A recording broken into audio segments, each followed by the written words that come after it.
Hey guys, it's Adam Prioletti here, and thank you for joining me because we are going to be talking about what is CPA, or cost per acquisition. A highly requested video. People have been in my DMs asking to go through it in a proper in-depth video, so we'll go through it together, and this one is going to be exciting. So if you've got any questions, comment below, and we'll also get some videos on anything that you want to know. If you haven't already, make sure you like and subscribe, and that will give you notifications of any new video coming your way. First of all, what is CPA? So CPA is cost per acquisition.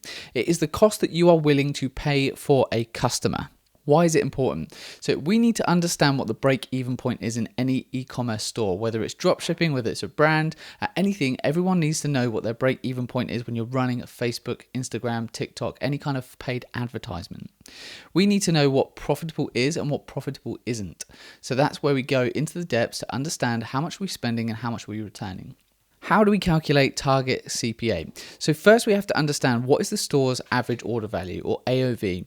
AOV is simply how many people come to your store and how much on average do they spend when they convert. What we have to understand is also COGS, or cost of goods. This is the price that we pay as the business owner for the product. Next, we have to understand what our landed shipping costs are. So that means also taking it from China to our warehouse or sending it directly from China to the customer. If you do want to go a little bit further, you can also understand your break-even ROAS. I would recommend that everybody does this. Basically, we want to understand how much would we have to spend to break even. So for example, if we have a 1.5 break-even ROAS, that means for every dollar we spend and we return 1.5, that means we are breaking even. So we must try and keep our return on ad spend, or ROAS, above this particular number. A nice handy little tool to figure this out pretty quickly is going to be the dropshiptoolkit.com. You can head over there, pop in your cost of goods, your price, and it will come back pretty quickly with a break even result. The way that you figure out and decide your cost per acquisition, or CPA, is going to be this particular formula. Average order value minus costs, which will give you your profit, and now you need to decide your profit margin. I'll go through a few slides of this in a minute, and you can understand at what percentage you think you could work at to make your store profitable and work with it. How do we calculate CPA? Well, let's use these numbers as trivial ones just so you can go through, but when you're actually going through with your particular store, make sure you substitute these numbers for your store. Or if it's a client store, use those, and if it's a dropshipping store, exactly use those as well. So our average order value, you can also use the cost of the particular item. So for example, if you're selling an item for $59.99 or $60, you can use this particular number. But average order value is $60. The cost of goods, let's just say they're $15. So it costs you $15 to have this product and stock it. And then average order value, people will buy this on average for $60. The shipping costs, the cost of which it ships to the customer. If you have a warehouse and you have to ship it from a supplier, make sure to include these costs too, as this is what I mean by landed costs. So next we want to take our average order value minus our cost. So we take that $60 minus that $20, which gives us a $40 profit margin. This means within $40, that gives us room to be able to play with, to be able to spend to acquire a customer. So we know that we can't spend more than $40 to acquire a customer, otherwise we're not profitable. So that means we can spend up to $40 on advertisement, and that will break even. Now, unless your product is going to be a recurring product, I would highly recommend you don't just strive for the break even unless your future intent or near future intent is going to be upsell that customer to another product or item for a better, higher value. Next, we want to work out our profit goals. And what do I mean by profit goals? Well, we want to understand how much profit do we actually want to make with this particular store. So here's a few different examples. We have revenue minus costs. So here we would take our $60 minus those $20, which was our shipping and cost of goods, and that gave us a $40 profit margin.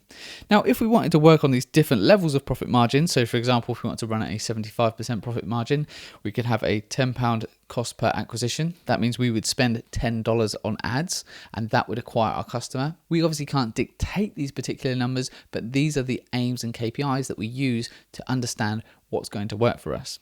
So here you'd have $40 of revenue minus your $10 in ad cost, which would give you $30 in profit. So let's run through that one more time.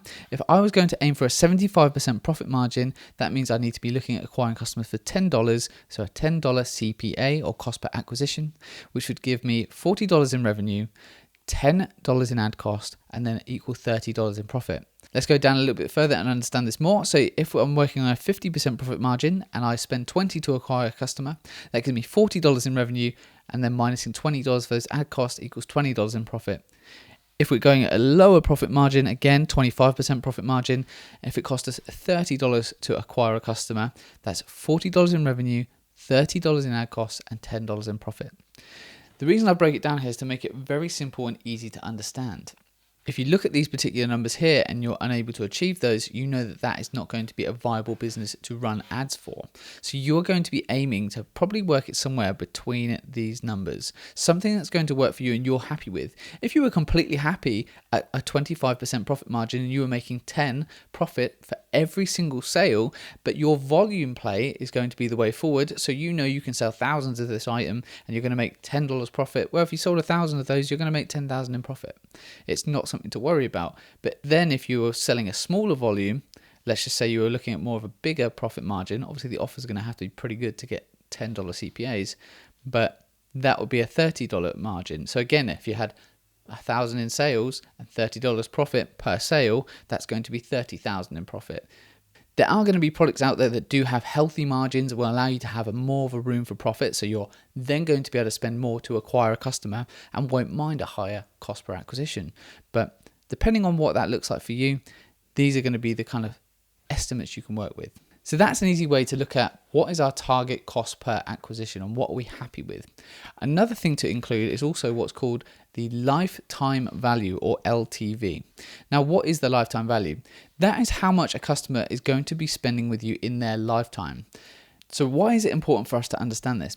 Well, if we're looking at lifetime value, we're looking at the bigger picture. How much does a customer actually spend with us in their particular lifetime with us as a business? If in that scenario that we broke even, so $40 to acquire a customer, but then they go and spend $1,000 with us as the lifetime of a business, we're probably not going to be too upset that we took that front end break even. Or even if we took a loss, maybe say $100 or even more, if we knew in that lifetime of that customer, they would spend more money with us and they would be a profitable acquisition. So how do we target CPA with LTV, cost per acquisition with lifetime value of a customer? In the scenario where a customer comes back and buys more from us, we look at how much they spend overall in their lifetime with us as a business. Let's imagine we have a recurring purchase product, such as something on subscription. This could be a men's moisturizer, for example.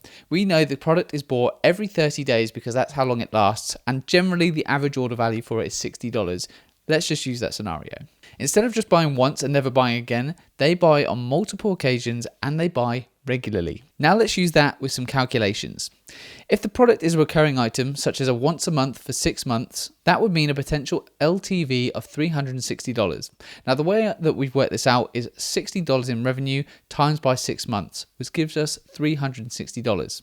The cost of goods over 6 months is going to be $90. That's $15 times 6 months, as per the last example. The shipping over 6 months is going to be $30. That's $5 times by 6 months. So in total, we're going to have $120 of costs. When we do revenue minus cost, that is $360 in revenue minus that $120 in costs, which gives us a profit margin of $240. Now, in that example, if we had spent $40 on ads to break even, the overall lifetime value of profit looks much better for us now. Whatever type of business we're running, whether it's a product or service-based business, we want to understand what a customer is actually worth to us. If in the scenario that actually we think is a front-end loss or a break even, but in the lifetime of that customer they spend a lot more with us and they're actually very profitable, we're going to keep running those ads all day long. Now, I would suggest if you need to get your head around this concept, watch the video a couple more times, get comfortable with it, and if you have any questions, drop me comments below and I'll reply to you with the answers.